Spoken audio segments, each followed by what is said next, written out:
దేవుని పరిశుద్ధ నామమునకు మహిమ కలుగునగాక. ఆశీర్వదించబడిన ఈ పునరుద్ధాన దినమందు మన రక్షకుడును విమోచకుడునైన యేసుక్రీస్తు వారి నామములో మరొక పర్యాయము కూడా శుభములను తెలియపరుస్తూ ఉన్నాను. ప్రభునందు ప్రియ దేవుని బిడలారా, లోకములో జరుగుతున్న సకల పరిశుద్ధుల ఆరాధనలన్నీ మరి దేవుడు భారవహించి నడిపించుచూ ఉన్నాడు. ఈ సమయములో మరి దేవుని వాక్య భాగములలో నుండి కొన్ని ఆత్మీయ సత్యములను మనం నేర్చుకుని ఆధ్యాత్మికముగా మనం బలపరచబడుట కొరకు దేవుడు తన కృపను అనుగ్రహించి నడిపించును కాక. పరిశుద్ధ గ్రంథములో నుండి యెషయా గ్రంథము 40వ అధ్యాయము 26వ వచనము నుండి 31వ వచనం వరకు మనము గమనించినప్పుడు, యెషయా గ్రంథము 40వ అధ్యాయము 26వ వచనము నుండి 31వ వచనం వరకు గమనించినప్పుడు, మీ కన్నులు పైకెత్తి చూడుడి, వీటిని ఎవడు సృజించెను? వీటి లెక్క చొప్పున వీటి సమూహములను బయలుదేర చేసి వీటన్నిటికీ పేరులు పెట్టి పిలిచువాడే గదా. తన అధిక శక్తి చేతను తనకు కలిగి ఉన్న బలాతిశయము చేతను ఆయన ఒక్కటి అయినను విడిచిపెట్టడు. యాకోబు, నా మార్గము యెహోవాకు మరుగై ఉన్నది, నా న్యాయము నా దేవుని దృష్టికి కనబడలేదు అని నీవేళ అనుచున్నావు. ఇశ్రాయేలు, నీవేళ ఇలాగు చెప్పుచున్నావు? నీకు తెలియలేదా? నీవు వినలేదా? భూదిగంతములను సృజించిన యెహోవా నిత్యుడగు దేవుడు. ఆయన సొమ్మసిల్లడు, అలయడు. ఆయన జ్ఞానమును శోధించుట అసాధ్యము. సొమ్మసిల్లిన వారికి బలమిచ్చువాడు ఆయనే. శక్తిహీనులను బలాభివృద్ధి కలుగు చేయువాడు ఆయనే. బాలురు సొమ్మసిల్లుదురు, అలయుదురు. యవనస్తులు తప్పక త్రుటిల్లుదురు. యెహోవా కొరకు ఎదురు చూచువారు నూతన బలము పొందుదురు. వారు పక్షిరాజుల వలె రెక్కలు చాపి పైకెగురుదురు. అలయక పరిగెత్తుదురు, సొమ్మసిల్లక నడిచిపోవుదురు అని చదవబడిన వాక్య భాగములలో మనము ప్రాముఖ్యముగా గమనించే మాటలు ఏమిటంటే, యెహోవా కొరకు ఎదురు చూచువారు నూతన బలము పొందుదురు అని చెప్పుచూ ఉన్నాడు. ఒక నూతన బలము ప్రతి మనిషికి అవసరమైనది. శరీర ప్రకారముగా మనము ఎలా ఆరోగ్యకరముగా బ్రతుకుచూ ఉన్నామో, అలాగే ఆధ్యాత్మిక జీవితములో ఆత్మీయ పురుషుడు అనుదినము నూతన బలము చేత బలము పొందుచూ ఉన్నప్పుడు పక్షిరాజుల వలె పైకి ఎగురుచు మరి ఉన్నత జీవితాన్ని చేయగలిగేవారుగా ఉంటున్నారు. నా ప్రియ దేవుని బిడలారా, 26వ వచనములో మనము గమనించేటప్పుడు, మీ కన్నులు పైకెత్తి చూడుడి, వీటిని ఎవడు సృజించెను అని చెప్పుచూ ఉన్నాడు. వీటి లెక్క చొప్పున వీటి సమూహములను బయలుదేరజేసి వీటన్నిటికీ పేరులు పిలుచువాడే గదా. ఇక్కడ మన కన్నులను పైకెత్తి చూచే అనుభవములో మనము కొనసాగాలి.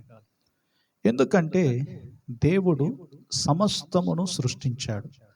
ఆయన సర్వవ్యాప్తి కలిగిన దేవుడు. ఆయన నిత్యుడగు తండ్రి. భూదిగంతములను సృజించిన ఒక గొప్ప దేవునిని మనము కలిగి ఉన్నందుకు మన హృదయములో కృతజ్ఞత భావము కలిగిన వారముగా ప్రతిరోజు మరి దేవునిని గణపరిచే అనుభవములో మనము ఉన్నట్లయితే నిశ్చయముగా మన కుటుంబాలు ఆశీర్వదించబడుతూ ఉంటాయి. మన కన్నులను పైకెత్తి చూచినప్పుడు ఏమి కనబడుతూ ఉన్నది? ఉదాహరణకు, మనము కనులెత్తి చూచినప్పుడు ఆకాశము విశాలం అనేది కనబడుచు ఉన్నది. ఆకాశములో సూర్యుడు, చంద్రుడు, నక్షత్రములను కూడా మనము గమనించగలుగుతూ ఉన్నాము. మరి ఈ గ్రహములు కాకుండా పలు విధములుగా అనేక గ్రహములు అనేవి మరి దేవుని యొక్క సృష్టిలో కనబడుచు ఉన్నవి.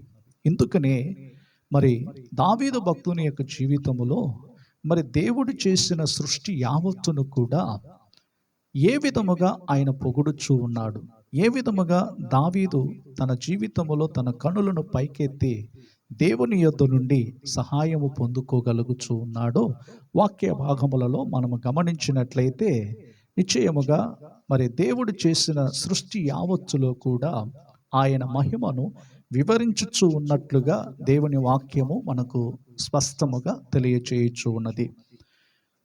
19వ కీర్తన 1వ వచనములో నుండి మనము గమనించేటప్పుడు, ఆకాశములు దేవుని మహిమను వివరించుచున్నవి, మీ కన్నులు పై చెప్పి భాగములో మనం చదువుతున్నాం కదా. ఆకాశములో మనము దేవుని యొక్క మహిమను వివరించబడుట ఇక్కడ చెప్పబడుతూ ఉన్నది. ఆకాశములు దేవుని మహిమను వివరించుచున్నవి, అంతరిక్షము ఆయన చేతి పనిని ప్రచురపరుచుచు ఉన్నది. చూడండి, దేవుని యొక్క సృష్టి అమోఘమైనది, చాలా విలువైనదిగా కనబడుచు ఉన్నది. దేవుడు సృష్టించిన సృష్టి యావత్తు కూడా ఆయన చేతి పనులు. అంతరిక్షము ఆయన చేతి పనిని ప్రచురపరుచు ఉన్నది. పగటికి పగలు బోధ చేయుచున్నది, రాత్రికి రాత్రి జ్ఞానము తెలుపుచున్నది. వాటికి భాష లేదు, మాటలు లేవు, వాటి స్వరము వినబడదు. వాటి కొలనూలు భూమి అందంతట వ్యాపించి ఉన్నది. లోక దిగంతముల వరకు వాటి ప్రకటనలను బయలు వెలుచున్నవి. వాటిలో ఆయన సూర్యునికి గుడారము వేసెను. చూడండి నా ప్రియ దేవుని బిడ్డలారా, ఇప్పుడు మనము చదివిన వాక్య భాగములో మరి యెషయా గ్రంథములో చెప్పబడినటువంటి మాటలలో మనం గమనించాం కదా. మీ కన్నులు పైకెత్తి చూడుడి, వీటిని ఎవడు సృజించెను అని చెప్పాడు కదా. మరి దేవుని యొక్క సృష్టి యావత్తు ఎంత గొప్పదిగో ఇక్కడ మనము గమనించుచూ ఉన్నాం. ఆయన అధిక శక్తి చేతను బలము చేతను కలిగిన ఒక గొప్ప దేవుడై ఉన్నాడు. అయితే ఇక్కడ యాకోబు చెప్పుచున్న మాటలు ఏమిటంటే, నా మార్గము యెహోవాకు మరుగై ఉన్నది, నా న్యాయము నా దేవుని దృష్టికి కనబడలేదు అని నీవేళ అనుచున్నావు. ఇశ్రాయేలు, నీవేళ ఇలాగు చెప్పుచున్నావు. నీకు తెలియలేదా? నీవు వినలేదా? భూదిగంతములను సృజించిన యెహోవా నిత్యుడగు దేవుడు, ఆయన సొమ్మసిల్లడు, అలయడు అని చెప్పుచూ ఉన్నాడు. ఎందుకంటే దేవుని యొక్క జ్ఞానమును శోధించుట అసాధ్యమై ఉన్నది. హన్న ఈ విధముగా పాడుచూ ఉన్నది, దేవుడు అనంత జ్ఞాని అని చెప్పి పాడుచూ ఉన్నది. మరి ఎర్ర సముద్రములను దాటి అరణ్య మార్గములోనికి ప్రవేశించుచున్నటువంటి ఇశ్రాయేలీయులు దేవునిని పాడి కొనియాడుచు ఉన్నటువంటి సందర్భములో నిర్గమాకాండము 15వ అధ్యాయములో మనం గమనించేటప్పుడు దేవునిని గురించినటువంటి పాడిన పాటలు ఎంత గొప్పవిగా కనబడుచు ఉన్నదో ఆ అధ్యాయం అంతటిలో కూడా మనకు వివరించబడుతూ ఉన్నది. కనుక నా ప్రియ దేవుని బిడలారా, మనము కొన్ని సమయాలలో మనకు న్యాయము జరగకపోవడం వలన, కొన్ని సందర్భాల్లో మరి దేవుడు నాకు నా మార్గములో దేవునికి తెలియలేదేమో అని చెప్పే విధములో మనం బ్రతుకుతూ ఉన్నప్పుడు, మరి యాకోబు ఏ విధముగా, ఇశ్రాయేలు ఏ విధముగా ఇక్కడ దేవునిని గురించినటువంటి కార్యములను తెలియలేనటువంటి వారుగాను, వినలేనటువంటి ఒక దృష్టి కలిగిన వారుగాను, మంద దృష్టితో బ్రతుకుచున్నటువంటి ప్రజలకు మరి యెషయా ప్రవక్త ద్వారా తెలియచేయుచున్నటువంటి మాటలు ఏమిటంటే, భూదిగంతములను సృజించిన యెహోవా నిత్యుడగు దేవుడు అని చెప్పి వారికి తెలియజేస్తూ ఉన్నాడు. నా ప్రియ దేవుని ప్రజలారా, ఈ రోజుల్లో మనము కూడా మన మనోనేత్రములనేవి గ్రుడ్డితనముగా మార్చబడుతూ ఉన్నప్పుడు, మన మనోనేత్రములు వెలిగింపబడకపోవడం వలన మన హృదయములో అంధకారం అనేది కనబడుచు, చీకటిలో బ్రతుకుచున్నటువంటి మన బ్రతుకులలో మనము ఇలా తలంచే వారముగా ఉంటున్నాం. నా మార్గము యెహోవాకు మరుగై ఉన్నది అని చెప్పుచూ ఉంటాం. నా న్యాయము నా దేవుని దృష్టికి కనబడలేదేమో అనే రీతిలో మనం బ్రతుకుచూ ఉంటాం. ఎందుకంటే మన పరిస్థితులు ఇటువంటి స్థితిలలో మనము బ్రతుకుచూ ఉన్న సమయాలలో మనము దేవునిని మరచిపోయి బ్రతికే వారముగా ఉంటున్నాం. నా మార్గములు దేవునికి తెలియలేదా? నాకు దేవుడు ఎందుకు న్యాయము చేయడం లేదు? నా పక్షాన దేవుడు ఎందుకు వ్యాజ్యం ఆడడం లేదు అని ఇలాగా సొమ్మసిల్లిపోయి అలసిపోయేటువంటి వారుగా ఉంటున్నారు. ఎవరు సొమ్మసిల్లిపోయి అలసిపోయేవారుగా ఉంటున్నారు అని మనం గమనించినట్లయితే, బాలురు సొమ్మసిల్లిపోయేవారుగా ఉంటున్నారు. యవనస్తులు తప్పక త్రొట్టిల్లిపోయేవారుగా ఉంటున్నారు. ఒకవేళ మన బ్రతుకులలో బాలురుగా మనం బ్రతుకుతూ ఉన్నట్లయితే సొమ్మసిల్లిపోతాం. అయితే దేవుని బిడలమైనటువంటి మనలో పూర్ణ పురుషులుగా మార్చబడుతూ ఉన్నట్లయితే, పూర్ణ పురుషులుగా మన బ్రతుకులలో మరి ఎక్కువగా దేవుని శక్తి చేత మనము నింపబడుచు పూర్ణమైన జీవితాన్ని మనము చేయగలుగుతూ ఉన్నట్లయితే నిశ్చయముగా మన బ్రతుకులు మార్చబడుతూ ఉంటాయి. బాలురు సొమ్మసిల్లుదురు, అలయదురు, యవనస్తులు తప్పక త్రొట్టిల్లుదురు. కనుకనే సొమ్మసిల్లిన వారికి బలమిచ్చువాడు ఆయనే, శక్తిహీనులకు బలాభివృద్ధి కలుగు చేయవాడు ఆయనే. ఒకవేళ నీవు సొమ్మసిల్లిపోతున్నావా, శక్తిహీనులుగా మార్చబడుతూ ఉన్నావా, దేవుని సన్నిధిలో ఆయన కొరకు ఎదురు చూస్తూ ఉన్నట్లయితే నూతన బలం అనేది మనము అనుభవించగలం. నూతన బలం మనం పొందుకుంటాం. నూతన శక్తి చేత మనం నింపబడతాం. మరి సొమ్మసిల్లిన వారికి, అలసిపోయే వారికి, మరి హృదయములో కృంగిపోయే వారికి దేవుడు తన శక్తి చేత మరి బలము చేత ఆయన వారిని స్థిరపరిచే దేవుడై ఉన్నాడు. నా ప్రియ దేవుని ప్రజలారా, యెహోవా కొరకు ఎదురు చూచువారు నూతన బలము పొందుదురు, వారు పక్షిరాజుల వలె రెక్కలు చాపి పైకి ఎగురుదురు. మరి దేవుని సన్నిధిలో ఆయన కొరకు మనము కనిపెట్టుచూ ఉన్నప్పుడు నూతన బలము పొందేవారముగా ఉంటున్నాము. ఈ నూతన బలము పొందుచున్న వారి బ్రతుకులలో కొన్ని ఆత్మీయ విషయములలో మరి వారు జయము పొందే మార్గములలో కొనసాగగలరు. ఎవరైతే నూతన బలము చేత నింపబడుతూ ఉన్నామో, బాలురముగా ఉన్నట్లయితే తప్పక సొమ్మసిల్లిపోయే వారముగా ఉంటున్నాము. యవనస్తులు తప్పక త్రొచ్చిల్లేవారుగా ఉంటున్నారు. మరి బాలురును గురించి మనం గమనించేటప్పుడు కొంతసేపు వారు బాగా మంచిగా బలముగా ఉంటారు. అదే సమయంలో వారు అలసిపోయే స్థితికి కూడా వచ్చేవారుగా ఉంటున్నారు. యవనస్తులైతే తాము తప్పక త్రొచ్చిల్లిపోయేవారుగా ఉంటున్నారు. కనుకనే దావీదు భక్తుడు ఇలా చెప్పుచూ ఉన్నాడు, యవనస్తులు దేని చేత తమ నడతను శుద్ధి చేసుకుందురు అని చెప్పి వాక్యము చెప్పుచూ ఉన్నది. ఈ రోజుల్లో మనము కూడా ఒక యవనస్తులలాగా కాకుండా, లేకుంటే ఒక బాలురులుగా కాకుండా, ఒక పూర్ణ పురుషులంగా మనము మార్చబడే వారముగా ఉన్నప్పుడు నూతన బలమును మనము పొందుకుంటూ నూతన శక్తి చేత మనము నడిపించబడే వారముగా ఉంటున్నాం. పౌలు భక్తుడు కూడా, నేను పిల్లవానిగా ఉన్నప్పుడు పిల్లవాని వలె నేను జీవించి తిని, ఇప్పుడు పెరిగి పెద్దవాడనై ఉన్నాను, పిల్లవాని యొక్క కార్యములన్నిటిని విడిచిపెట్టి పూర్ణ పురుషులుగా నేను మార్చబడుతూ ఉన్నానని చెప్పి వాక్యములో మనం చదువుతూ ఉన్నాం. కనుక క్రీస్తు యేసునందు ప్రతి ఒక్కరిని కూడా సంపూర్ణంగా చేయవల నిమిత్తము మరి దేవుడు మనకు అనుగ్రహించేటువంటి ఆ పూర్ణ బలము చేత మనము అనుభవించుచూ ఉన్నప్పుడు, నూతన బలము చేత మనం నింపబడుచూ ఉన్నప్పుడు తప్పక మన జీవితములో కొన్ని వాటిని మనము జయించగలుగుతూ ఉన్నాము.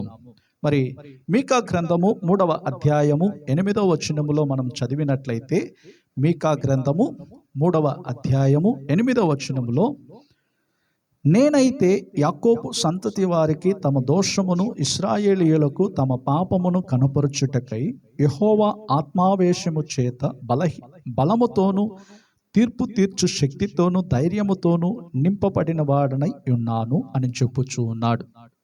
అప్రియ దేవుని బిడలారా, పాపమును ద్వేషించుటకు ధైర్యం అనేది మనకు దొరుకుచూ ఉన్నది. ఎందుకంటే ఒక వ్యక్తి నూతన బలము చేత నింపబడుచు ఉన్నప్పుడు, పరిశుద్ధాత్మ శక్తి చేత నింపబడుచు ఉన్నప్పుడు అతనిలో పాపమును ద్వేషించేవాడుగా మారుతూ ఉన్నారు. పాపమును ద్వేషించడం అనేది ఒక సాధారణమైన విషయము కాదు. లోకములో ఎక్కడ చూసినా కూడా పాపముతో నిండి ఉన్నది. పాపము తాండవం ఆడుచూ ఉన్నది. దేవుని ప్రజలను పాపములోనికి సాతానుడు తీసుకుని పోయి వెళ్ళేవాడుగా ఉంటున్నాడు. నా ప్రియ దేవుని ప్రజలారా, నూతన బలము చేత మనం నింపబడుచు ఉన్నప్పుడు మొదటిగా మనము పాపమును జయించు వారమై ఉన్నాము. పాపపు యొక్క క్రియలను ద్వేషించు వారమై ఉన్నాము. యేసు ప్రభు వారి లోకములో ఉన్నప్పుడు పాపుల మధ్యలో సంచరించాడు. అయినను ఆయన పాపమును ద్వేషించాడు, కానీ పాపులను ద్వేషించలేదు. పాపులను ప్రేమించి వారిని రక్షణలోనికి నడిపించాడు. వారి పాపములను క్షమించబడ్డాయి. ఒక వ్యభిచార స్త్రీ యేసు ప్రభు యొద్దకు తీసుకుని రాబడినప్పుడు ఆయన ఆమె యొక్క పాపములను క్షమించి ఇక మీదట పాపము చేయకము అని చెప్పి పంపించాడు.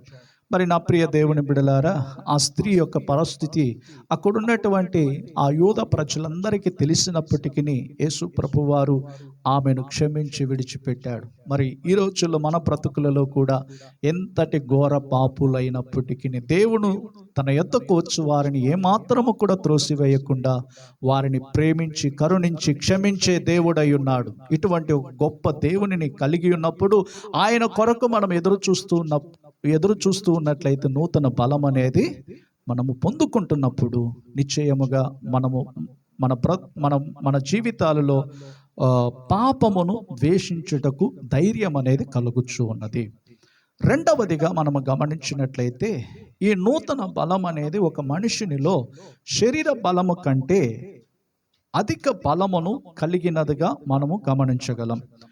జకర్యా గ్రంథము 4వ అధ్యాయము 6వ వచనములో మనం గమనించినట్లయితే జకర్యా గ్రంథము 4వ అధ్యాయము 6వ వచనములో, అప్పుడు అతడు నాతో ఇట్లనెను, జెరుబాబేలు నాకు ప్రత్యక్షమగు యెహోవా వాక్కు ఇదే, శక్తి చేతనైనను బలము చేతనైనను కాక నా ఆత్మ చేతనే ఇది జరుగునని సైన్యములకు అధిపతియగు యెహోవా సెలవిచ్చెను. అవును నా ప్రియ దేవుని బిడ్డలారా, శక్తి చేతనైనను బలము చేతనైనను కాదు, దేవుని ఆత్మ చేతనే ఇదంతా కూడా జరుగుతూ ఉన్నది. లోకములో ఉన్నవాని కంటే మనలో ఉన్నవారు గొప్పవారు. మన ప్రభువు మనలను సర్వసత్యములోనికి నడిపించుచూ ఉన్నాడు. ఈ రోజుల్లో శరీర బలము కొరకు ఎన్ని విధాలుగా ప్రయాసపడుతూ ఉన్నారు. శరీరాన్ని ఆరోగ్యకరంగా ఉంచుకోవాలని, శరీరములో మరి బలవంతులుగా మార్చబడాలని ప్రతి ఉదయము నిత్యము వారు చేసేటువంటి పనులలో ఏమాత్రము కూడా అలసిపోకుండా వాటిని కొనసాగిస్తూ ఉన్నారు. నిత్యము యవనస్తులుగా కనబడాలని మరి ముసలివారు కూడా ఎన్నో విధములైనటువంటి ప్రయత్నాలు చేస్తూ ఉన్నారు. నా ప్రియ దేవుని బిడలారా, శరీర బలము కొంతవరకే, కానీ దేవుని యొక్క శక్తి చేత మనం నింపబడుతూ నూతన బలము చేత నింపబడుతూ ఉన్నట్లయితే నిశ్చయముగా మనము ఒక అభివృద్ధి పరచబడే జీవితాన్ని మనము చేయగలుగుతూ ఉన్నాం. కనుక దేవుని ఆత్మ చేత మనం నింపబడుతూ ఉన్నట్లయితే శరీర బలము కంటే దేవుని ఆత్మ శక్తి చేత మనం పొందుకునే ఆ బలం అనేది చాలా గొప్పదిగా కనబడుతూ ఉన్నది. మూడవదిగా మనము గమనించేటప్పుడు మన రోగములు, మనకున్నటువంటి వ్యాధుల నుండి మనము విడుదల పొందడానికి ఈ బలము ఎంతో సహాయపడుచు ఉన్నది.